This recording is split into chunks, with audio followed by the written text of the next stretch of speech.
A margin of 25,000 is enough to make money with safe option strategy. Rupees 25,000 के margin लेके safe option strategy करके हम अच्छे profit कमा सकते हैं। शुरू करने से पहले मैं ये क्लैरिफाई कर देना चाहता हूँ कि यहाँ पे मैं ये दिखा रहा हूँ कि मैं कैसे काम करता हूँ। ये कोई रिकमेंडेशन है नहीं, ये आप देखिए, इसको एग्जामिन करिए, एक्सेप्ट करिए या रिजेक्ट करिए, जो भी आपकी पसंद। अगर अच्छा लगे तो आप फॉलो कर सकते हो। मैं इतना दिखा रहा हूँ कि मैं कैसे ये अनसर्टेन एनवायरनमेंट में ये इंस्ट्रूमेंट्स लेके काम करता हूँ। तो पहले हम बेसिक चीज़ देख लेते हैं। यहाँ पे हम ये बोलने की कोशिश कर रहे हैं कि ऑप्शन स्ट्रैटेजी करना और ऑप्शन पे ट्रेड करना हर वक्त बहुत ज़्यादा पैसा लगता नहीं। जो लगता है वो आपके अंडरस्टैंडिंग ऑफ द मार्केट, जो मार्केट को समझना होता है और मार्केट फ्यूचर में कैसे करेंगे ये समझना होता है। ये एक बार समझ गया तो बहुत लिमिटेड बजट में हम ऑप्शन ट्रेड कर सकते हैं। तो एक बार मार्केट और इंटरनेशनल मार्केट हमें दोनों ही देखना पड़ता है, और वही दोनों देखने के बाद हमारे पास 3 ऑप्शन आते हैं। एक, मार्केट आगे मार्केट ऊपर चढ़ेगा। 2, आगे मार्केट नीचे गिर जाएगा। 3, मार्केट अनसर्टेन है, ऊपर भी जा सकता है, नीचे भी आ सकता है, इधर उधर करते रहते हैं। तो ये तीनों का स्ट्रैटेजी अलग अलग है।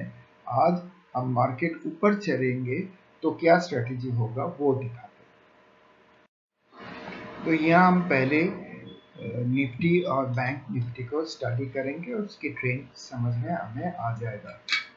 एक बार ये देखने के बाद हम करंट और फ्यूचर रेट्स का डाउ, S&P 500 एंड नैस्डैक देखेंगे कि वो भी पॉजिटिव है या नेगेटिव है। जैसे हम सोच रहे हैं निफ्टी काम करने जा रहा है वैसे है या नहीं, दोनों सिमिलर है या नहीं।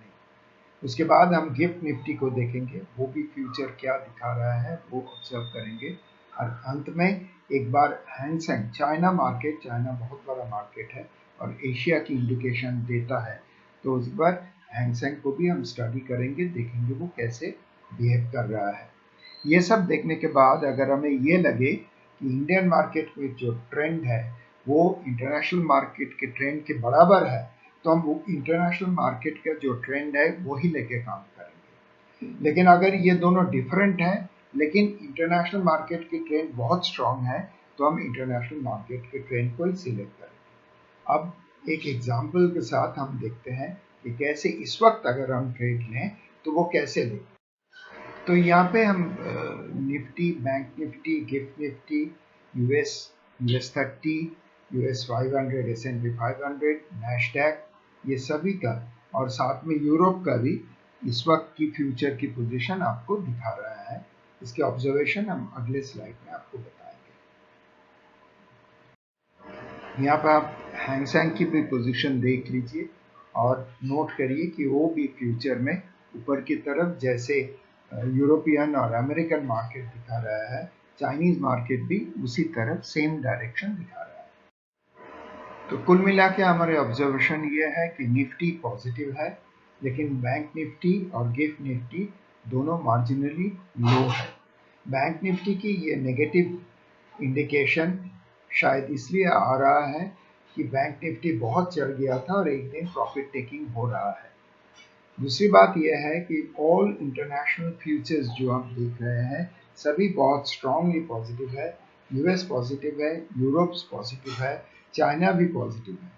तो फिर हम इस वक्त ये डिसाइड करते हैं कि ये मार्केट ऊपर जाएगा। हमारी जो बाइंग स्ट्रेटजी वो हम आगे आपको बताते हैं। तो हमने जो स्टडी किया उसके बेसिस में अभी हमें ऑप्शन पोजीशन क्रिएट करना है। तो ये ऑप्शन पोजीशन कैसे क्रिएट करेंगे ये हमें दिखाने जा रहा हूँ।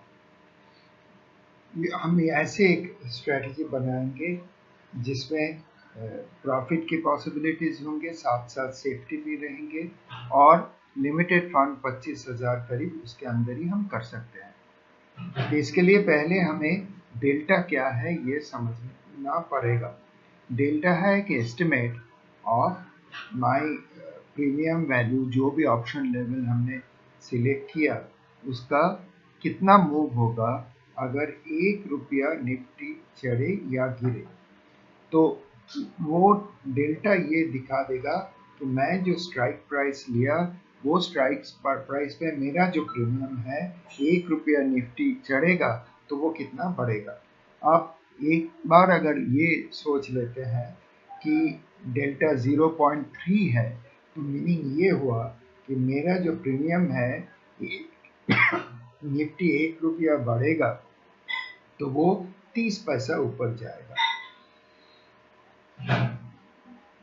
साथ साथ हम आईवी या इम्प्लाइड वोलेटिलिटी का भी एक बार जिक्र कर लेते हैं। इम्प्लाइड वोलेटिलिटी ये दिखाता है कि अंडरलाइन स्टॉक या अंडरलाइन एसेट जो भी है वो मार्केट क्या सोच रहा है फ्यूचर में, कितना वोलेटाइल होगा, कितना चढ़ेगा या गिरेगा। तो ज़्यादा आईवी होगा तो जो भी ऑप्शन लेवल का ज़्यादा आईवी होगा तो हमें ये समझना पड़ेगा कि वो वोलेटिलिटी हाई हो सकता है। ये सब देखने के बाद अभी हम ऐसे एक एक्सपायरी लेंगे जो बहुत नज़दीक नहीं है। कॉल का एक्सपायरी नहीं लेंगे, इसलिए नहीं लेंगे कि उसमें वोलेटिलिटी बहुत ज़्यादा हो सकता है। चलिए अभी देखते हैं कैसे हम लेवल लेते हैं। तो यहाँ पे हम दिखा रहे हैं कि हमारी स्ट्रेटजी क्या होगा। हम एक कॉल बाय करेंगे जिसकी डेल्टा मार्जिनली अबव थोड़ा सा 0.3 से ऊपर होगा। साथ साथ हम एक पुट भी लेंगे जिसका डेल्टा 0.2